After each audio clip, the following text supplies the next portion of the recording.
Hello students of class 10. Today we will start with civics, part of chapter 2, that is the union executive. I hope this video is helpful to you, and I will explain to you in brief. If you have the book with you, please turn page number 26. Main topics for study will be the President of India, the Vice President, the Prime Minister, Council of Ministers and the Cabinet, the Prime Minister, his powers and duties, and a coalition government. The executive of the Government of India consists of the President, the Vice President, the Prime Minister and the Council of Ministers. The President of India.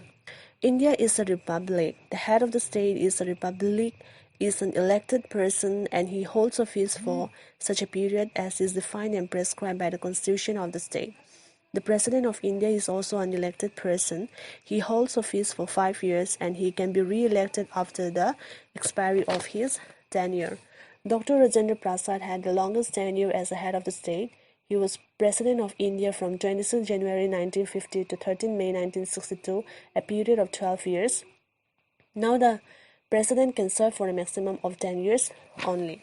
So, the President of India is also an elected person. He holds office for 5 years and he can be re-elected after the expiry of his tenure.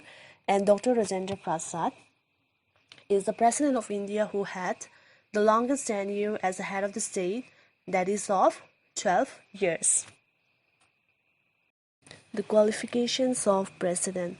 To seek election to the high office of the President of India, a candidate should possess the following qualifications.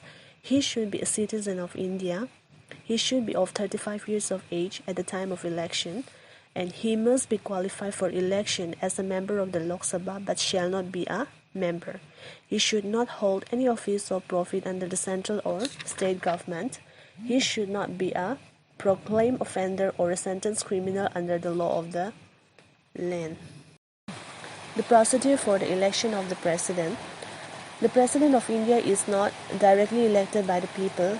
He is elected indirectly by the Electoral College, which consists of the elected members of the legislative assemblies of all the federating states and the elected members of the Lok Sabha and the Rajya Sabha.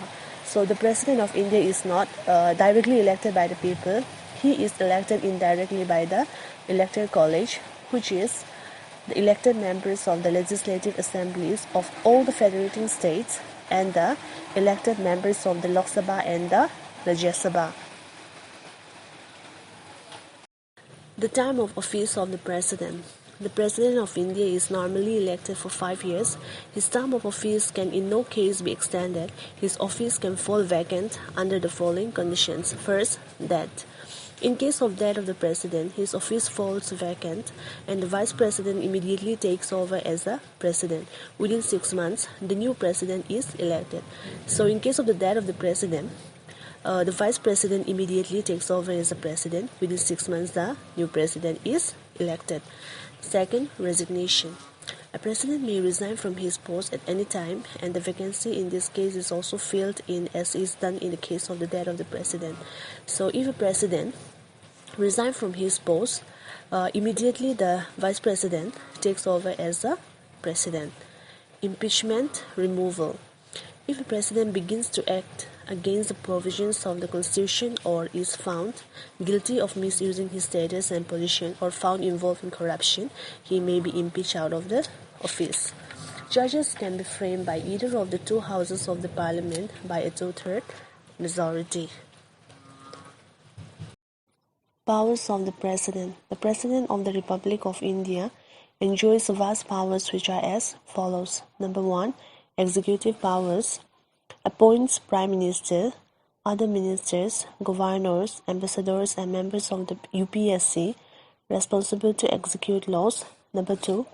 Legislative powers. Summon, prorogues and dissolves the Lok Sabha, assent to bills, ordinances, nominates members to the Lok Sabha and Rajya Sabha. Number 3. Financial powers. He causes the budget, appoints the head of members of the Finance Commission. Number 4. Judicial powers. Appoints judges of the Supreme Court and High Court. Can pardon, remit or reduce sentences. Number 5. Military powers. Supreme Commander of the Armed Forces of India appoints the chiefs of the 3 wings of the armed forces. Number 6. Diplomatic powers. Appoints and receives ambassadors, enters into the treaties and agreements with other nations, subject to ratification by the Parliament.